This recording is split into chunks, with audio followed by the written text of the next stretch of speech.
தமிழர்களுக்கு வணக்கம். திருப்பூர் மாவட்டம் தொங்குட்டிப்பாளையம் பகுதியில் இருக்கிற ரெங்கநாதன் என்கிற விவசாயி கடந்த சமீபத்தில் நடைபெற்ற MFOI விருது நிகழ்வுல சிறந்த விவசாயிக்கான விருதை பெற்றார். அவரை பார்க்க தான் இன்னைக்கு நம்ம அவங்க ஃபார்முக்கே வந்திருக்கோம். வணக்கம் சார். வணக்கம். வணக்கம். எப்படி சார் இருக்கீங்க? நல்லா இருக்கேன். நல்லா இருக்கேன். உங்களுக்கு வயசு எவ்வளவு ஆகுது சார்? ஃபர்ஸ்ட் எனக்கு 26/11/1945. எவ்வளவு வருஷமா விவசாயத்தில் ஈடுபட்டு வரீங்க? என்னுடைய தொழில் பூர்வீகமா விவசாயம் தான். ஓகே. எங்க தாத்தாவோட தாத்தால விவசாயம் தான். ஓகே. விவசாயம். நீங்க என்ன படிச்சிருக்கீங்க? நான் 1960-61 SSLC. Okay. SSLC means equal to 11th standard. Okay. அப்ப அந்த காலத்துல நீங்க எந்த வயசுல விவசாயத்துக்குள்ள இறங்க ஆரம்பிச்சீங்க? படிச்சு முடிச்ச உடனே நான் ஒரு பஞ்சு வியாபாரிகிட்ட வேலைக்கு சேர்ந்தேன். ஓகே. பஞ்சு இது பண்ணலாம் வேலைக்கு செய்த பொழுது ஒவ்வொரு ஏரியாவிலிருந்து நம்ம லோக்கல் தமிழ்நாட்டுல முக்கியமா விழுப்புரம், ராஜபாளையம், அப்புறம் சுற்று வட்டாரங்களுக்கு பருத்தி பர்ச்சேஸ் பண்ணி கப்பாஸ் சீட்ஸோட பருத்தி கப்பாஸ் பண்ணி ஜின் பண்ணி ஸ்பின்னிங் மில்லு கொடுத்து பஞ்ச போறோம். ஸ்பின்னிங் மில்லு கொடுத்தா அந்த காலத்துல இந்த மாதிரி டெக்னாலஜி எல்லாம் கிடையாது. தனியா பிரிக்கிறது ஜின் பிரிக்கிறது அந்த மாதிரி உண்டு. அந்த காலத்துல உண்டு. அந்த இப்போ லேட்டஸ்டா வந்துச்சு. தனி சின்ன மிஷின் ஜெனி ஃபேக்டரினா ஜென்னிக்கு தனி மிஷின் இருக்கு. சீட்ஸ் தனியா பஞ்சம் தனியா பிரிச்சு கொடுப்பாங்க. அதுல உங்களுக்கு ஒரு 31% ஒரு 100க்கு 31% காட்டன் கிடைக்கும், பாக்கி சீட்ஸ் கிடைக்கும்.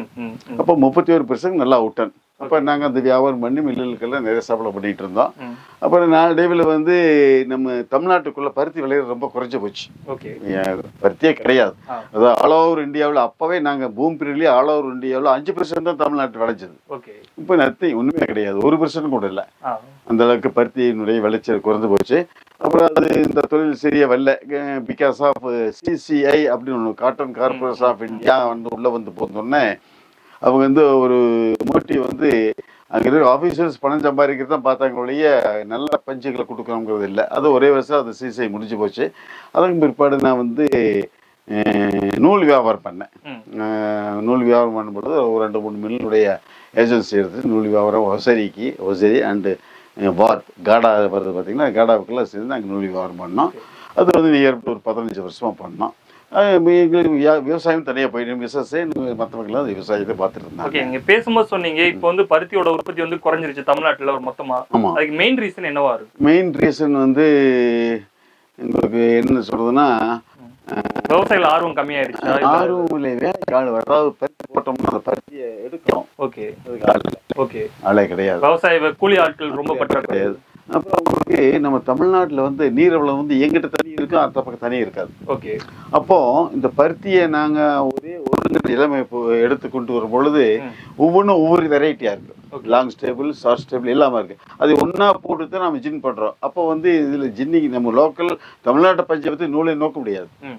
அப்கண்ட்ரி அதாவது குஜராத், மகாராஷ்டிரா பஞ்ச அதை கூட மிக்ஸ் பண்ணி தான் நூல் நோக்க முடியும். அந்த ஒரு குறிப்பா அவங்க 500 ஏக்கர் 1000 ஏக்கர் போடுவாங்க. இங்க அப்படி இல்லை. அதனால அப்புறம் நாளடைவில் பருத்தி விலை குறைச்சி போச்சு. அப்புறம் அது திருப்பூர்ல பனியன் எக்ஸ்போர்ட் நல்லா ஆரம்பிச்சது.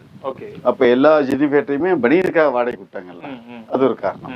அப்புறம் உங்களுக்கு இப்போ விளையிறது மெயினாக தஞ்சாவூர் அந்த ஏரியாவில் தான் விளையும். அதிகமாக ஜாஸ்தி விளையாது பருத்தி. இவ்வளோ கொஞ்சம் விளையுன்னு வச்சுக்கோங்க, 1% கூட இல்லை இப்போ விளையிறது இல்லை. அதனால அந்த வியாபாரத்தை நாங்கள் விட்டுட்டு நூல் வியாபாரம் பண்ணால் வியாபாரம் பண்ணி எல்லாம் பண்ணிட்டு இருக்கோம். பருத்தியை தாண்டி நீங்க என்ன மாதிரி விவசாயம் பண்றீங்க? எவ்வளவு ஏக்கர் பரப்பளவுல இது பண்ணிட்டு இருக்கீங்க? பருத்தி தாண்டி இப்போ பருத்தி நாங்கள் போடுறது இல்லை. அதுக்கு பிற்பாடு இப்போ வாழை போடுறோம். வாழை ஒரு 4 ஏக்கரா. அது போக ஒரு 400 மரம் தென்னை மரம் இருக்கு. தென்னை மரத்தில் நாங்கள் சொந்தமாகவே காயை கொப்பரை எடுத்து சொந்தமாகவே அதைய கொப்பரை பண்ணி காய வச்சு எண்ணெய் எடுத்து அதை நாங்கள் வேல்யூ ஆர்டர் பண்ணி பொதுமக்களுக்கு சப்ளை பண்றோம். அதுவாக வேற மஞ்சள் நாங்களே விளைவிக்கிறோம். அந்த மஞ்சள் தூளை ரா மெட்டீரியல்ஸ் எடுத்து அது எல்லா பக்கமும் மார்க்கெட்டிங் பண்றோம். அதுல ஆர்க் கான்டிவென்ஸ் அப்படிங்கிற பேர்ல போயிட்டு இருக்கு, ஸ்டார்டிங் போயிட்டு இருக்குல்ல. அதாவது மஞ்சத்தூள் குறுக்குமீன் ஒண்ணு இருக்கு. 6% குறுக்குமீன் அது நல்ல மஞ்சள். இங்க இப்ப இருக்கிற மஞ்சள் 1 இயர் கிராப். அப்போ ஒரு வருஷத்துக்கு ஒருக்கா மஞ்சள் கிடைக்கும். அப்ப அந்த மஞ்சள் அப்படியே வச்சிருந்தோம்னா முளைச்சு போய் கெட்டு போகும். அதுக்காக இன்னும் விவசாயிகள் அதை வேக வச்சு அதனுடைய முளைப்பு திறனை மங்கடிச்சு வேக வச்சு காய வச்சு அதை வச்சிருவாங்க, ஸ்டாக் வச்சிருவாங்க. அதுதான் வைப்பாங்க. அதுல 2% தான் கிடைக்கும் குறுக்கு மீன். அதுக்கு மேலே கிடைக்காது. நாங்கள் என்ன பண்ணுறோம், பச்சை மஞ்சள் ரா மெட்டீரியல்ஸை வாங்கி ஸ்லைசர் வச்சு கட் பண்ணி இதில் சோலார் ட்ரை நல்லா ட்ரை பண்ணி காய வச்சு ஸ்டாக் அதை வந்து பல்வரைசரில் போட்டு இது பண்ணி அந்த தூள் பண்ணி அதை அதில் வந்து 5 to 6% சுத்தமாக கிடைக்கும். லேபில் செக் பண்ணி பார்த்தா அது கிடைக்கும். அது போக முருங்கை இலையும் அதே மாதிரி பொறிச்சு, அதாவது நம்மளுடைய சன்ல காய வச்சோம்னு சொன்னா இலையினுடைய நிறம் மாறிடும் டைரக்டா சன்ல. இந்த சோலார்ல காய வைக்கிற போது இயற்கை முறையில காய வச்சா என்ன ஆகும்? டைம் ரொம்ப எடுக்கும். இல்ல இயற்கை முறைங்கிறது நம்ம கீழே போட்டுதான் மொட்டை மாடியில வெளியே சன்ல காய போடுறோம். அப்ப அதனுடைய கலர் மாறும், பச்சை மாறும். சோலார் ட்ரையர்ல காய வச்சீங்கன்னா அதே கலர் இருக்கு, ட்ரை ஆயிரும். பிகாஸ் அது வந்து சோலார் ட்ரையர் வந்து டெம்பரேச்சர் நம்ம ஃபிக்ஸ் பண்ணி மாறி கொடுக்குது. இது வந்து மாறி வரதில்ல. அது பண்ணி அந்த முருங்கை இலை அது கொடுக்குறோம். அப்போ அந்த நம்முடைய இயற்கை கீரை வகைகள் இருக்கு பாருங்க, அந்த எல்லாம் அதை வந்து காய வச்சு அதை பொடி பண்ணி அதை கொடுக்குறோம். ஓகே, இப்போ நீங்க சொன்ன தென்னையா இருக்கட்டும், வாழையா இருக்கட்டும், மஞ்சளா இருக்கட்டும், இது எல்லாமே பாத்தீங்கன்னா ஒரு நீண்ட கால பயிர். ஆமா. அப்படி இருக்கும்போது அதுக்கு நடுவுல நீங்க ஊடுபயிர் சாகுபடி அந்த மாதிரி ஏதாவது பண்றீங்க? ஊடுபயிர் சாகுபடி ஏதாவது ஜாஸ்தியா உங்களுக்கு மார்க்கெட் கொஞ்சம் போற மாதிரி தக்காளி போட்டுப்போம். அப்புறம் வெஜிடபிள்ஸ் கத்திரி பீர்க்கங்காய் இதெல்லாம் வெஜிடபிள்ஸ் கொஞ்சம் போடுவோம். வீட்டு செலவா வெளியில மார்க்கெட் இருக்கும். இதுக்கு நடுவில் ஊடுபயிர் போடணும்னா உங்க அனுபவத்துல சொன்னா இது போட்டா நல்ல ஒரு லாபம் கிடைக்கும் அந்த மாதிரி ஏதாவது? மஞ்சள் போடலாங்க, மஞ்சள் போடலாம். இப்போ லேட்டஸ்டா சாதிக்காய் போடலாம். ஓகே, சாதிக்காய் நல்ல டிமாண்ட் இருக்கு. சாதிக்காய் போடலாம். சாதிக்காய் நாங்க போட்டோம். இங்கே கொஞ்சம் அதனுடைய கிளைமேட் கொஞ்சம் பத்தரை இருந்தாலும் சாதிக்காய் நல்லா வரும். மிளகு போடலாம், தோப்புக்குள்ள மிளகு போட்டா நல்லா இருக்குங்க, நல்லா வரும். நீங்க இதுக்கான நீர்ப்பாசன முறையில என்ன மாதிரி கடைபிடிக்கிறீங்க? நீர்ப்பாசன முறையில வந்து சொட்டு நீர், டிராப் நீடில்ஸ், சொட்டு நீர், ட்ரிப்பர், அப்புறம் வந்து இது இருக்குதுங்க, ஸ்ப்ரிங்க்லர் இருக்கு. ஸ்ப்ரிங்க்லர்னா மைக்ரோ ஸ்ப்ரிங்க்லர் சுத்தம். அப்புறம் ரெயின் இந்த மாதிரி இருக்குது. இது மூணு வகையான நீர்ப்பாசனம். இந்த 3 வகை நீர்ப்பாசனம் எதுக்குன்னா, இந்த வெங்காயம் அதனால வைக்கும் பொழுது அந்த ஸ்ப்ரிங்க்லர் ஆகாது. வெங்காயத்துக்கு டைரக்ட் விடக்கூடாது, தண்ணி கீழே தான் வரணும். ஆமா, அது அது வந்து இதுல போட்டுக்கலாங்க, சொட்டு நீர் போட்டுக்கலாம். மற்ற நிலக்கடலை, மஞ்சள் அதுக்கெல்லாம் வந்து ரெயின் சூட் ஆகும், ஸ்ப்ரிங்க்லரும் சூட் ஆகும், நல்லா சூட் ஆகும். இப்போ ஒரு ஃபார்மர் நான் இதெல்லாம் இன்ஸ்டால் பண்ணணும் அப்படின்னா அதுக்கான முதலீட்டு செலவுங்கிறது ரொம்ப அதிகமாகும். ரொம்ப அதிகமாகும். ஓகே, அதிகமாகும். அப்ப இது வந்து சிறு குறு விவசாயிகள் கொஞ்சம் சிரமம் தான். சிறு விவசாயிகள் சிரமம் தான். அதாவது வந்து விவசாயத்தில் இன்னைக்கு அதர் வேறு தொழில் இல்லை என்று சொன்னால் விவசாயத்திலே இருக்க முடியாது. வேறு தொழில் இருந்தால் தான் இருக்க முடியும். எனக்கு இதர வருமானங்கள் வர்றதுனால நம்ம அதுல வர்றதை இதுல எடுத்து போட்டு சரி கட்டிட்டு இருக்கோம்.